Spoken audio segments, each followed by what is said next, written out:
लड़का है, यंग लड़की है, ये जो करता है ना अंदर बाहर करता है, वो अंदर नहीं गिराना है, बाहर गिराना है। बताइए, इतनी बेशर्मी से विधानसभा में नीतीश कुमार जी ने बोला, जिस पर भाजपा की महिला सांसद तो रोने तक लगी थी कि हमारी इज्जत प्रतिष्ठा चली गई। मैं उस विधानसभा के अंदर बैठी थी और नीतीश जी इस तरह का वक्तव्य दे रहे थे।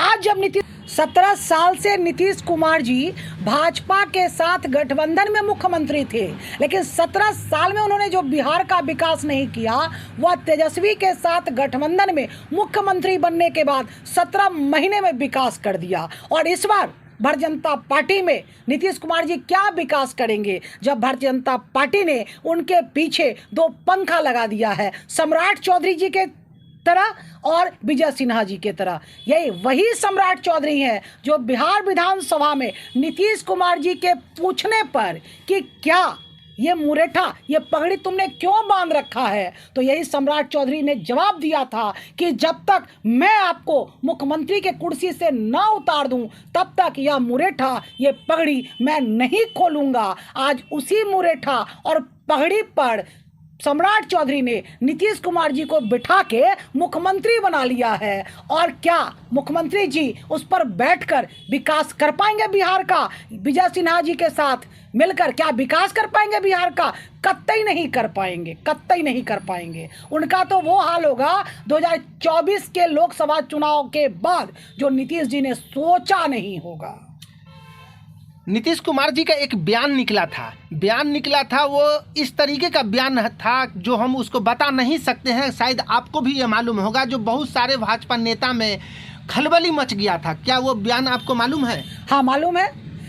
अरे क्या नीतीश कुमार जी का जो मानसिक हाल है ना, जो मानसिक हाल है वो बिल्कुल बिगड़ा हुआ है। वह अपने बुद्धि विवेक से कुछ नहीं कर पाते। क्या बोले थे नीतीश कुमार जी? नीतीश कुमार जी ने विधानसभा में बोला कि ये जो लड़का है, यंग लड़का है, यंग लड़की है, ये जो करता है ना अंदर बाहर करता है, वो अंदर नहीं गिराना है, बाहर गिराना है। बताइए, इतनी बेशर्मी से विधानसभा में नीतीश कुमार जी ने बोला, जिस पर भाजपा की महिला सांसद तो रोने तक लगी थी कि हमारी इज्जत प्रतिष्ठा चली गई। मैं उस विधानसभा के अंदर बैठी थी और नीतीश जी इस तरह का वक्तव्य दे रहे थे। आज जब नीतीश कुमार जी भारतीय जनता पार्टी के मुख्यमंत्री गठबंधन में बने हैं, तो वो महिला जो विधानसभा सदस्य हैं, जो भारतीय जनता पार्टी के हैं, जो नीतीश के विधानसभा में ऐसे वक्तव्य देने पर उनकी प्रतिष्ठा चली गई थी, आंख से आंसू गिर रहा था, अब वो उसी नीतीश कुमार मुख्यमंत्री के साथ बैठकर कैसे मीटिंग करेंगी, कैसे कैबिनेट मीटिंग करेंगी, कैसे उनसे बात करेंगी, तब क्या उनके आंख से आंसू गिरेगी या नहीं, उनकी प्रतिष्ठा जाएगी कि नहीं? नीतीश कुमार जी ये भी बोले थे कि हाँ, अपना बयान वापस लेते हैं, अगर हमारे मुंह से ये शब्द निकल गया है तो बयान वापस लेते हैं। मगर बहुत सारे नेतागण बोल रहे थे कि नहीं, नीतीश कुमार को इस्तीफा देना होगा।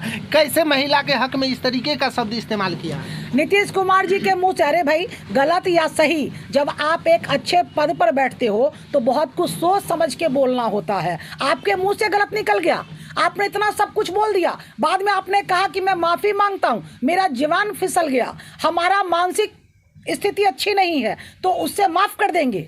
और उसके बाद उस महिला का जो आंख से आंसू गिर रहा था, जो उनका प्रतिष्ठा जा रहा था, वो वापस आ जाएगा और वो भारतीय जनता पार्टी की विधायक माफ़ कर देंगी।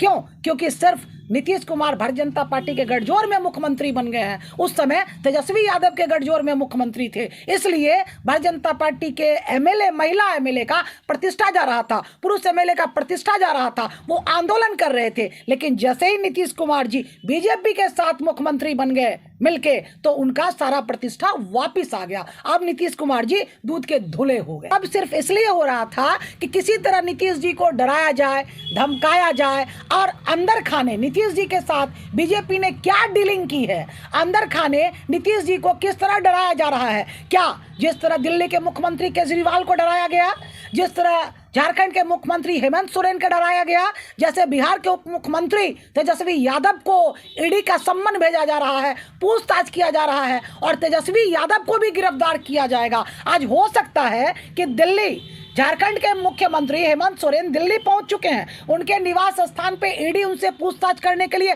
पहुंच चुकी है। हो सकता है कि हेमंत सोरेन जी का ईडी आज गिरफ्तारी कर ले और उसके बाद तेजस्वी यादव को भी गिरफ्तार करेगा, केजरीवाल को भी गिरफ्तार करेगा। शायद इसी डर से नीतीश कुमार जी अपनी गिरफ्तारी के डर से, ईडी सीबीआई के डर से भारतीय जनता पार्टी में चले गए हों। अच्छा, नीतीश कुमार जी को भारतीय जनता पार्टी में जाने से क्या तेजस्वी यादव को नुकसान पहुंचेगा? देखिए, नीतीश कुमार जी के जाने से थोड़ा फर्क तो पड़ता है।